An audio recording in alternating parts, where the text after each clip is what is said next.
মইতো 25 বছৰ ধৰি দৈনিক অসমৰ লগত জড়িত হৈ আছোঁ।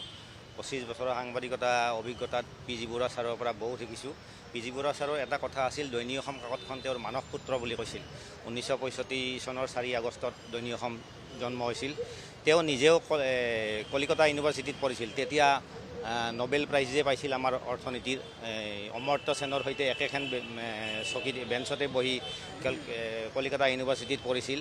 তো এনেধৰণৰ আছিল সাংবাদিকতাটো, তাৰমানে সদায় শুদ্ধ তথ্য দিব লাগে আৰু মানুহৰ কামত অহা বাতৰি প্ৰস্তুত কৰিব লাগে। আমাক সাংবাদিকতা তেওঁ শিকাইছিল আৰু তদুপৰি মানে ব্যক্তিগতভাৱেও তেওঁ মোক বহুত ভাল পাইছিল। মোৰ দেউতাক কৈছিল জিতেন মোৰ মানে নিজৰ ল'ৰাৰ দৰে। তেওঁৰ পৰা আমি বিভিন্ন কথাত সাংবাদিকতা শিকি শিকি আজি এই অৱস্থা পাইছোঁ। বানানত খুব গুৰুত্ব দিছিল আৰু ৰাজনৈতিকে হওক বা অৰ্থনৈতিক হওক নিউজবিলাক যাতে তথ্যভিত্তিক হয় সেইবিলাকত গুৰুত্ব দিছিল।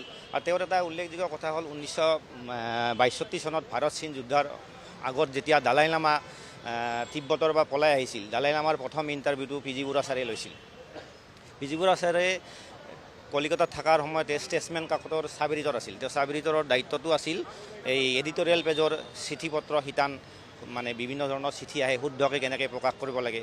এনেধৰণৰ তেওঁ সাংবাদিকতা পঢ়ি থকা অৱস্থাৰ পৰাই শিকি শিকি আহি এটা আছাম ট্ৰিবিউন প্ৰতিষ্ঠান দৈনিক অসমৰ জন্ম দিলে, কিমান ডাঙৰ এটা প্ৰতিষ্ঠান কৰিলে।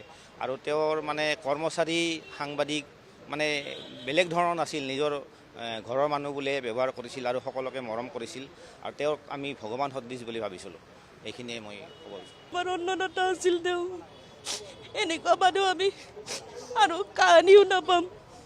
এনেকুৱা সাহস দিয়া মানুহ যিয়ে নিজৰ লগতে আমাকো ইমান আমি 400 মানুহকো আমাক টানি লৈছিল, বিপদে আপদে আমাক সাহস দিছিলে, আগুৱাই যাবলৈ তেওঁ সদায় আমাক শিকাই আছিলে। নিজেই তেওঁ কয় আমাক কেতিয়াও সাহস নেহেৰুৱাবা। কি ক'ম, তেওঁক হেৰুৱাই আমি সঁচাকৈ মৰ্মাহত হৈছোঁ। তেওঁৰ আত্মাই যাতে চিৰশান্তি লাভ কৰে সেয়া ভগৱানৰ ওচৰত প্ৰাৰ্থনা জনাইছোঁ। গোটেই অনুষ্ঠানৰ সহকৰ্মীবিলাকৰ দেউতা হিচাপত আছিল। আমি আজি আমাৰ অভিভাৱক হেৰুৱালোঁ, আকৌ মোৰ দেউতাক হেৰুৱালোঁ।